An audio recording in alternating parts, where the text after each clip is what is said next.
East German government, under the control of the Socialist Unity Party and its leader Erich Honecker, maintained an iron grip on the population. Freedom of movement was severely restricted. The regime built the Berlin Wall in 1961 to stop East Germans from fleeing to the west. And along the border between the two Germanys stood armed guards with orders to shoot anyone trying to escape. It's hard to fathom living under those conditions. I understand the notorious East German secret police, the Stasi, also kept close tabs on the population. That's right, the Stasi was the largest secret police force in history relative to population size. By 1989, they had over 90,000 full-time agents and hundreds of thousands of civilian informants spying on their fellow citizens. Expressing any form of dissent or criticism of the government was extremely dangerous. The Stasi surveillance created a pervasive climate of fear and mistrust. And yet, despite all that oppression and intimidation, an opposition movement still took root in East Germany in the 1980s. Tell us about the courageous activists who began openly challenging the regime. Yes, it's really remarkable. Small groups of dissidents, often operating out of churches which had a bit more autonomy, started organising protests and publishing underground magazines. Key leaders emerged like Christoph Wonneberger, a pastor in Leipzig, who coordinated the famous Monday peace prayers that evolved into mass demonstrations. There were brave young activists too, like Katharine Hattenhauer, who was only a teenager but refused to be silenced, even after getting arrested and interrogated by the Stasi. These dissidents faced constant harassment and threats, but they persisted. Incredible. It sounds like Leipzig, and particularly the Monday demonstrations there, became the epicenter of this growing protest movement in 1989. Walk us through how those initially small prayers snowballed into a massive force that the regime couldn't contain. It was a fascinating evolution. The Monday peace prayers at Leipzig's Nikolai Church had been going on since the early 80s, serving as a gathering point for various opposition groups. Over the years, politics steadily intruded into the prayers, causing tension with the church leadership. Things came to a head in 1988 when the activists were briefly expelled from the church. But in a pivotal moment, they took their protest outside, making it visible to the public. A real blessing in disguise, it seems, because once the meetings moved outdoors, attendance started growing week after week, especially after the dramatic exodus of East Germans through Hungary and Czechoslovakia in 1989 created a sense of crisis. The prayer meetings turned into marches, and the marches kept getting bigger and bigger. Exactly.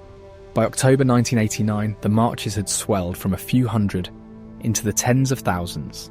The regime was determined to crack down and crush this open defiance. They deployed thousands of police and soldiers on the streets of Leipzig. Hospitals were told to prepare for casualties. It looked like a bloody confrontation was inevitable. But the demonstrators refused to back down. On October 9th, an astounding 70,000 people took to the streets, facing down the security forces and their guns, water cannons, and dogs. It became known as the Battle for the Ring Road. But miraculously, the protesters remained completely peaceful, taking away any justification for a violent crackdown. That's right. Despite the massive military presence, not a shot was fired that night. The security forces were given a last-minute order to pull back and let the demonstration proceed. It was an incredible victory for people power.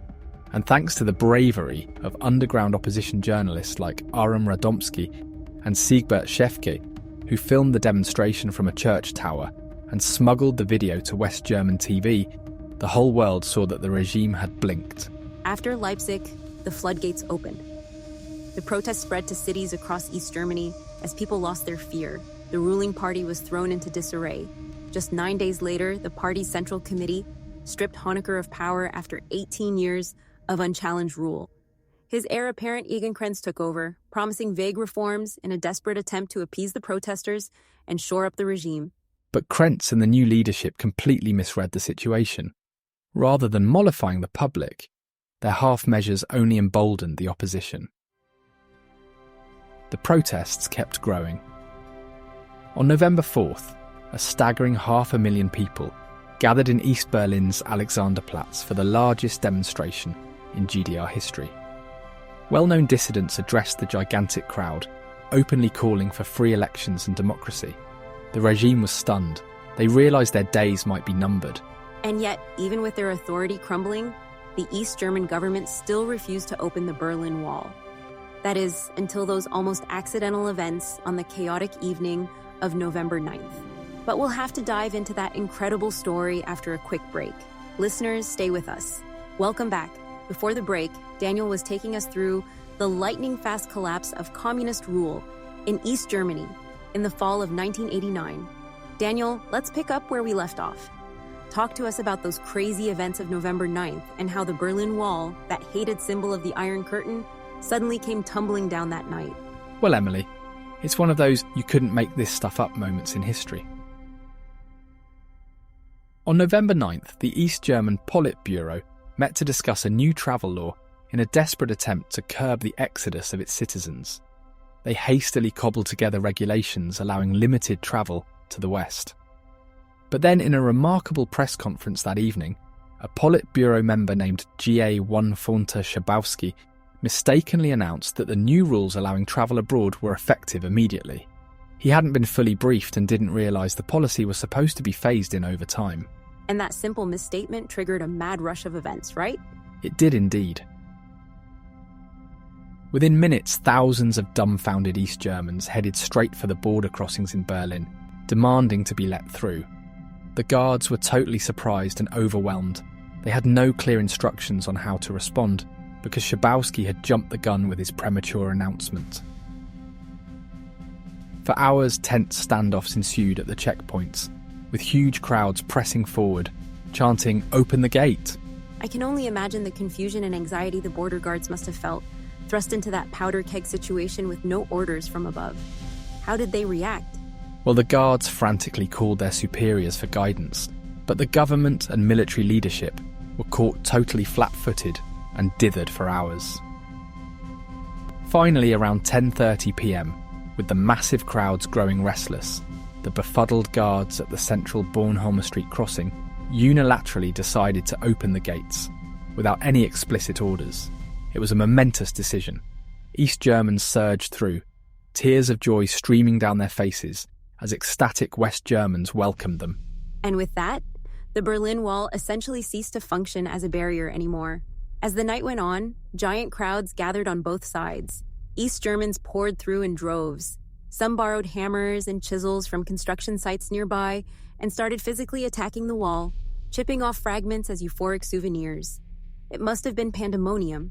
Oh, it was pure bedlam, an explosion of pent-up emotion. After 28 years serving as an ugly scar through the heart of Berlin, the hated wall had suddenly become irrelevant. In a delicious irony, a barrier built to imprison people was ripped open by the sheer force of their collective will, expressed through peaceful mass action. It was the triumph of the powerless over the powerful. The sight of all those jubilant people dancing atop the wall provided some of the most iconic and inspiring images of the 20th century. That's beautifully put, Daniel. The fall of the Berlin Wall became the unforgettable symbol of the end of the Cold War and the collapse of communism in Europe. In the space of a few dizzying months, people power had toppled a seemingly invincible dictatorship. It was a stunning testament to the strength of the human spirit in the face of oppression, a true revolution from below. Absolutely. And it's important to remember that this revolution was completely non-violent, driven by ordinary citizens who risked everything to reclaim their dignity and demand change. The bravery of the Leipzig marchers, staring down armed soldiers, was the turning point. The whistleblowers who exposed Stasi abuses, the underground journalists, the church leaders who provided sanctuary. These unsung heroes made it all possible. Their courage should be an enduring example to people everywhere living under the boot of tyranny. I couldn't agree more. The events of 1989 in East Germany are a stirring reminder that no matter how mighty and entrenched the forces of repression may appear, they are ultimately no match for the indomitable will of the people to be free. When enough courageous individuals join together in peaceful struggle, even the most brutal regimes must eventually crumble. Well said, Emily. I think that's a perfect note to end on. No matter how dark the times, the East German Revolution shows that the light of hope and possibility can never be extinguished. Non-violent grassroots movements have the power to rewrite history. We just have to believe in our own strength. Amen to that, Daniel. I can't thank you enough for walking us through this riveting chapter in history. It's been a thrill. It's been my pleasure, Emily. I hope our discussion will inspire listeners to learn more about these remarkable events. The story of how ordinary men and women brought down the Berlin Wall and transformed a nation deserves to be widely known and celebrated. I'm sure it will be. And thank you to all of you out there for tuning in to this extra-long edition of By the Victor. We'll be back with more tales of people-powered change, so until next time, keep the faith and keep fighting the good fight. Welcome back to By the Victor, the podcast that explores the surprising twists and turns of history. I'm your host, Emily Thompson. In our last episode, we discussed the momentous events of November 9th, 1989, when the Berlin Wall unexpectedly opened, marking the beginning of the end of the Cold War in Europe. Joining me again to unpack the aftermath of that historic night is Daniel Hartman. Daniel, great to have you back. Thanks, Emily. It's a pleasure as always. The opening of the wall set in motion a dizzying chain of events that took everyone by surprise, from the East German leaders to the superpowers. It was as if someone fired a starting pistol in a race that no one knew they were running, the race to shape post-Cold War Europe. That's a great analogy, and it seems two key players, US President George Bush and West German Chancellor Helmut Kohl, were quickest out of the starting blocks. Tell us about how they responded to capitalize on the situation. Bush and Kohl acted with impressive speed and coordination. Their overriding goal was to lock in a dominant role for the US and West Germany in determining Europe's future, while preventing the Soviets from reversing the changes unleashed by the wall's fall. In private, Bush took a rather hardball approach. When he and Kohl met at Camp David in early 1990, Bush rejected any compromise with Moscow, saying, "To hell with that. We prevailed and they didn't." Wow, not exactly diplomatic language. So Bush wanted to press the West's advantage. And how did he and Kohl go about doing that? Well, in public, Bush talked about a new world order. But behind the scenes, it was all about preserving and extending the old Western institutions and alliances. The goal was basically to bribe the Soviets into accepting the reunification of Germany on Western terms. That meant huge economic aid to Moscow, in exchange for allowing a united Germany to stay in NATO. So it was geopolitical checkbook diplomacy, using economic leverage to achieve political aims. Exactly. But Bush and Kohl knew they had to tread carefully with Gorbachev. There was still a very real risk that hardliners in Moscow might try to roll back the changes in Eastern Europe by force. In fact, in those uncertain early days after the wall opened, Bush's team was acutely worried about a violent Soviet crackdown, a prospect they considered a nightmare scenario. Gosh, it's chilling to think how easily things could have gone in a much darker direction. The opening of the wall created this sudden window of possibility, but also peril. It was a moment of both exhilaration and existential dread. No question. And for East Germans who had lived for so long under such a repressive system, the adjustment to this new reality was head-spinning, even traumatic in many cases. Suddenly the barrier that had separated them from the West and from freedom had just evaporated overnight. Millions streamed across the border in disbelief in those first few days. It was a time of tearful reunions, but also confusion and anxiety. The future was thrillingly unwritten, but also uncertain and destabilizing. I can only imagine the psychological whiplash. And meanwhile, the East German regime was still flailing about trying to regain control, right? Oh yes, their efforts would be almost comical if the danger wasn't so real. For several days after the wall opened, East German officials kept insisting people needed visas to cross. They reopened passport offices and tried to create the illusion that they were still in charge. At one point, they even announced border controls would be reinstated within hours, sending many scrambling in panic. But it was all futile. The dam had burst, and there was no holding back the flood. The regime's authority was crumbling by the minute.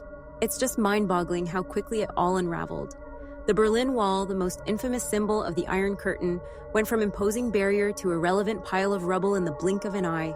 And to think, it all started with a bumbling bureaucrat misspeaking at a press conference. The contrast between the absurd smallness of the initial trigger and the epic sweep of the consequences is dizzying. It's a potent reminder of how unpredictable history can be, how it often hinges on chance, contingency, and unintended consequences. So true. No one could have scripted the way it actually happened. It was the result of so many chance elements, the screw-ups and crossed wires, the snap decisions and gut choices made by ordinary people thrust into extraordinary circumstances. Like Harold Jager, the Stasi officer who decided on his own to open the Bornholmer checkpoint. He was the first domino. Indeed, Emily. The actions of people like Jager and the masses of peaceful protesters who flooded through, they collectively overwhelmed the plans and controls of their self-appointed masters. Individual human agency, fortified by people power, overpowered the machinery of state coercion and control. The communist overlords of East Germany, and ultimately of Eastern Europe, were swept aside by a tide they could no longer hold back. A tide of courage, Daniel. The bravery of all those who dared to defy and disobey, who bet that their oppressors were now toothless, who literally voted with their feet by pouring through a breach in the wall. That undammed a force that no regime could withstand. And let's not forget the organisers who planned and schemed and, against all odds, kept hope alive through the darkest years, even earning small concessions that turned out to be cracks in the edifice. When thousands turned those cracks into a flood in Berlin, a message resounded across the Eastern Bloc. The fear was gone, and the genie could not be put back in the bottle. In the space of a few months, the dominoes fell from the Baltics to the Balkans. It boggles the mind how fast it happened, once it started. Did any of the communist rulers see it coming? Did they realize the whole rotten structure was so hollowed out that one good push could topple it? Some did suspect their time was running short. In Bulgaria, for instance, the dictator Todor Zhivkov apparently told his foreign minister, as early as the summer of Hamaya 89, "The West wins, we lose." But I don't think anyone grasped just how suddenly and completely the end would come once the dam broke in Berlin. They all underestimated people power. And perhaps overestimated Soviet power? The Soviets' acquiescence was key to enabling the mostly peaceful revolutions of '89, culminating in the reunification of Germany a year later. Do you think Gorbachev ever regretted not intervening with tanks as his predecessors had in East Germany in '53, Hungary in '56, Czechoslovakia in '68? It's the great counterfactual question. Could the Soviet Empire have lasted years, or even decades longer, if Gorbachev had been willing to turn Russian guns on Germans again? We can't know for sure, but what we do know is that his decision to refrain from force, to adapt to the new reality rather than resist it, helped end the Cold War with a whimper instead of a bang. It allowed the liberated peoples of Eastern Europe to build a future outside Moscow's grip. And it enabled Bush and Kohl's vision of a post-Cold War order to take hold, one with institutions like NATO and the EU enlarged, and an enduring American presence as a regional stabilizer. Which of course had fateful consequences down the road for relations between Russia and the West. But those are stories for another day. For now, let's marvel again at the unlikeliest of sparks that made it all possible. The ordinary East Germans who exposed the hollowness of an empire with their defiant feet and voices, who shattered the Berlin Wall by daring to treat it as an obstacle to simply walk around. There's a profound lesson in that, isn't there? That no matter how impregnable a tyranny may seem, it's always built on the brittle foundation of fear and lies, and that when enough people stop being afraid, stop believing the lies, even the most ruthless police states can melt away with astonishing speed. Exactly right, Emily. The brave crowds who turned out in Leipzig, the gatecrashers at Bornholmer, even the hapless communist mouthpiece Schabowski. They all played a part in one of the most stirring dramas of people power ever seen. An empire that once looked invincible was exposed as the Potemkin village it had always been. The wall, that hideous scar, went from hated barrier to crumbling souvenir in the space of a magic night. It was the triumph of defiance over deterrence, of civil courage over state coercion. Thank you, Daniel. I couldn't have put it better myself. The opening of the Berlin Wall and the mostly peaceful revolutions it heralded have to rank among the most inspiring chapters in the modern history of human freedom. It's a forever reminder that no tyranny is too entrenched to resist, and that, in the end, people are always more powerful than the walls built to contain them. Words to live by, Emily. May we never lose sight of their truth. Thanks for another fascinating discussion. It's been an honor, Daniel. And thanks to our listeners for joining us on this journey through one of history's great hinge moments. Until next time, keep the faith in people power.